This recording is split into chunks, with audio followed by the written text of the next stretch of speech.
अस्सलाम वालेकुम। अ, वैसे तो इस वीडियो को मैंने टाइटल दिया है एग्ज़ाम टिप्स टू, लेकिन मैं इसमें एक से ज़्यादा पॉइंट्स कवर करूँगा इंशाल्लाह, क्योंकि दूसरे हर पॉइंट के लिए अलग अलग वीडियो बनाने के लिए टाइम नहीं मिल रहा है, तो जितना हो सके इतना इसी में कवर करने की कोशिश करूँगा इंशाल्लाह।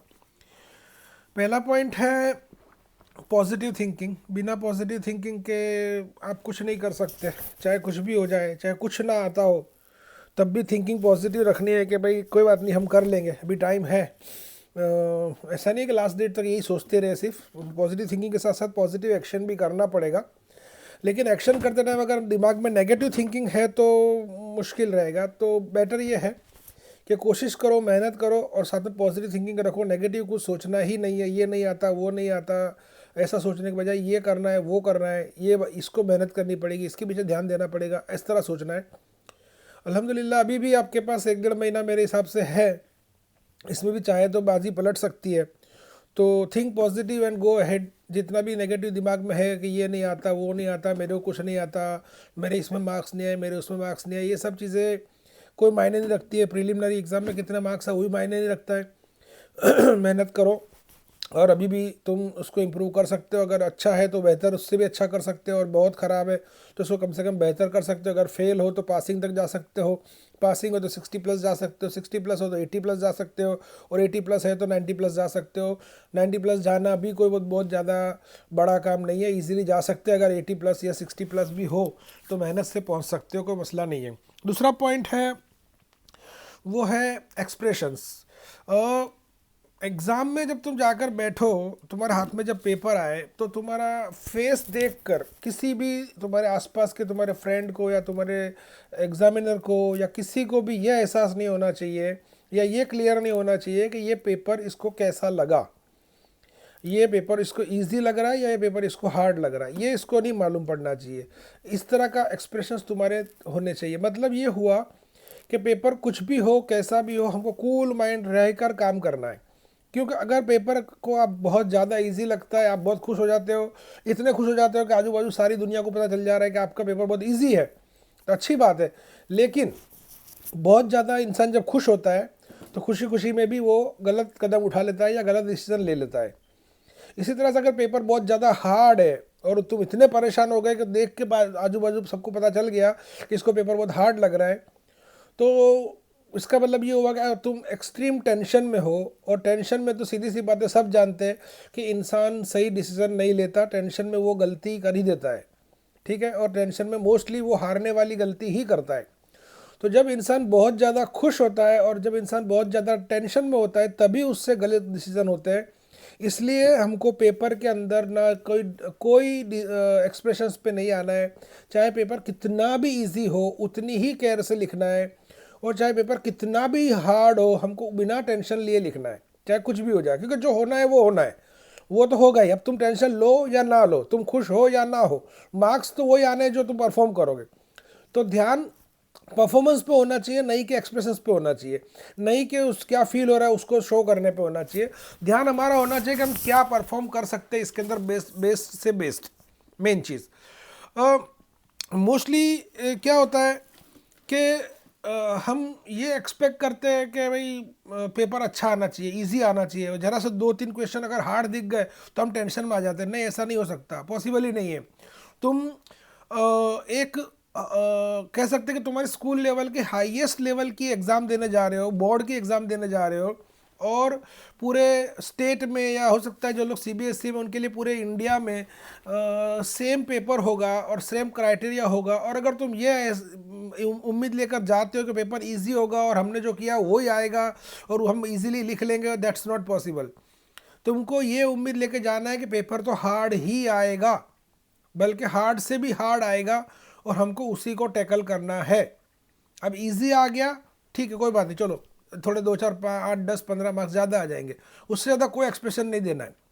लेकिन मेहनत भी यही सोच के करनी है, कोशिश भी यही सोच के करनी है, प्रैक्टिस भी यही सोच के करनी है, और एग्जामिनेशन हॉल में भी जाके यही सोच के बैठना है कि पेपर तो हार्ड होगा और उसी को हमको हैंडल करना है। जब इंसान हार्ड की उम्मीद लेके जाएगा तो वो हार्ड के लिए रेडी होगा, तो फिर पेपर हार्ड भी आएगा तो वो हो सकता है कि वो इंशाल्लाह उसको कवर कर लेगा। पहले से इजी की उम्मीद रख के नहीं जाना है। पेरेंट्स भी हम टाइम बोलते फिक्र मत कर बेटा, पेपर इजी आएगा। भाई क्यों इजी आएगा? तुम्हारा सगा लग रहा है कोई, कोई तुम्हारे उसमें है, कोई तुम्हारा चाचा मामा निकाल रहा है पेपर तो इजी देगा? क्यों पेपर इजी देगा तुम्हारे बच्चे को? ठीक, कोई पॉसिबल ही नहीं है। तुम आ जाता है अच्छी बात है, होगा चाचा मामा तो आ गया बराबर, लेकिन नहीं आएगा ये सोच के जाना है। जब इंसान मैच खेलने जाता है, क्रिकेट खेलने जाता है या कोई गेम खेलने जाता है, तो ये सोच के नहीं जाता कि सामने वाला लल्लू पंजू आएगा और हम उसको इजीली हरा देंगे। उसको ये सोच के जाना होता है कि सामने वाला बेस से बेस खेलेगा और हमको उससे अच्छा खेल के जीतना है। तो तुम ये कैसे उम्मीद रख सकते हो कि पेपर इजी आएगा? कैसे पेरेंट्स बच्चे को फुसला सकते हैं कि पेपर इजी आएगा? नहीं, पेपर इजी नहीं आएगा, पेपर हार्ड आएगा बेटा, उसके लिए रेडी रहे, इमोशनली, मेंटली, फिजिकली और प्रैक्टिकली मेहनत कर, कोशिश कर और टेंशन मत ले। घबराना नहीं है, हार्ड आएगा तो अब ये नहीं कि बेटा तू मर जाएगा, तेरा क्या होगा, नहीं, टेंशन नहीं लेना है, उसके लिए कोशिश करना है, मेहनत करना है और जितना भी हार्ड है उसके लिए हमको रेडी होना है और उस जाना है। ये सोच कर नहीं जाना है कि ईजी आ जाएगा, ठीक है। और लास्ट पॉइंट ये है कि भाई हो सकता है मेरी जो वीडियोस है वो मोस्टली तो मेरे स्टूडेंट मुस्लिम है तो मुस्लिम ही देख रहे होंगे, बट कोई यूट्यूब पे अगर जाएगी, फेसबुक पे अगर जाएगी तो दूसरी फेथ के लोग भी देखेंगे इंशाल्लाह। तो सबसे पहले तो अगर आप देख रहे हो मेरे मुस्लिम्स हैं तो आपको अल्लाह पे भरोसा रखना है। अब अगर आप हिंदू हैं तो भगवान पे भरोसा रखना है, गॉड पे, जिसको भी आप पूजा करते हो, जिसकी भी इबादत करते हो उस पर भरोसा रखना है, क्योंकि वही हमको बदला देगा और वही हमको सिला देगा। अब अगर तुमने मेहनत की है तो 100% तुमको उसका फल मिलेगा, मिलेगा और मिलेगा। अब अगर मेहनत नहीं की है तो फिर के फल जितनी मेहनत की है उतना मिलेगा। अब मेहनत किए बिना अगर तुम जाके नमाज़ें पढ़ रहे हो, दुआएं मांग रहे हो, मैंने देखा है लोग एग्ज़ाम की तैयारी छोड़ देते हैं और एग्ज़ाम के दिन 10 साढ़े 10 का पेपर है, 9:30 बजे दरगाहों में फिर रहे होते। भाई उससे कोई मार्क्स नहीं बढ़ते, मार्क्स बढ़ते मेहनत से। मेहनत करोगे तो अपने आप दरगाह से भी मदद आएगी और अपने आप अल्लाह से भी मदद आएगी और वो और आपका काम आसान होगा। मेहनत नहीं करोगे तो कुछ नहीं हो सकता, कोई पॉसिबल ही नहीं है मेरा, ठीक है। तो मेहनत करो। मेरा एक मोटो था कि work hard, faith in God, तभी आपको अच्छा रिजल्ट मिलेगा। बिना वर्क हार्ड किए सिर्फ फेथ इन गॉड से रिजल्ट नहीं मिलेगा। तो गॉड पे भरोसा करो, उस पे उम्मीद रखो कि बेशक वो मदद करेगा, लेकिन हिम्मत मर्दा तो मदद खुदा। मेरा स्लोगन है कि मेहनत मर्दा तो मदद खुदा। अगर मर्द ने यानी कि इंसान ने, फिर लड़कियां बोले कि हमको मेहनत करने की जरूरत नहीं है, हमारे लिए कुछ नहीं है, नहीं, इंसान ने अगर मेहनत की है तो वो जो भी खुदा है वो तुम्हारा, वो तुमको श्योरली मदद करेगा। बिना मेहनत करने वाले को खुदा मदद नहीं करता, ठीक है। तो इसलिए बहुत ज़रूरी है कि मेहनत करो, अच्छी तरह से मेहनत करो, फुल मेहनत करो, जितनी हो सकती है उतना 100% मेहनत कर लो। फिर तो पॉसिबल ही नहीं है कि तुम्हारा रिजल्ट बुरा आएगा, क्योंकि जब तुमने मेहनत की है तो फिर वो ऊपर वाले को रहमान और रहीम और इतना ज़्यादा करम वाला इसलिए नहीं कहा जाता कि वो तुमको उसका फल ना दे। उसका फल तुमको मिलेगा, मिलेगा और मिलेगा ही, क्योंकि वो रहमान है, वो रहीम है, वो करीम है। वो मेहनत करने का फल देगा, लेकिन जिसने जितनी मेहनत की होगी उतना ही फल देगा। और रहमान का मतलब ये नहीं कि तुम सारा दिन पढ़े रहो, बुक को हाथ लगाना नहीं है, स्कूल जाना नहीं है, ट्यूशन जाना नहीं है, एग्जाम की तैयारी करनी नहीं है, फिर बोले रहमान है रहीम है तो दे देगा, तो वो तो देगा, 4 देगा कि भाई तो तू तो 0 के लायक था तो रहमान इसलिए 4 दे दिया, वरना 4 भी नहीं आते, ठीक है। तो मेहनत करोगे तो 100% फल मिलेगा। तो इंशाल्लाह अभी और टाइम है, और पॉइंट्स अगर मेरे दिमाग में आएंगे तो और मैं कोशिश करूँगा वीडियोस बनाने की। अभी फ़िलहाल ये सारी वीडियोस देखकर अपने आप को बूस्ट करो, अपने आप में कॉन्फिडेंस जगाओ, मेरे पॉइंट्स पे अमल करो, इंशाल्लाह 100% इसका फ़ायदा मिलेगा और अल्लाह आपको कामयाब करे। आमीन। अस्सलाम वालेकुम।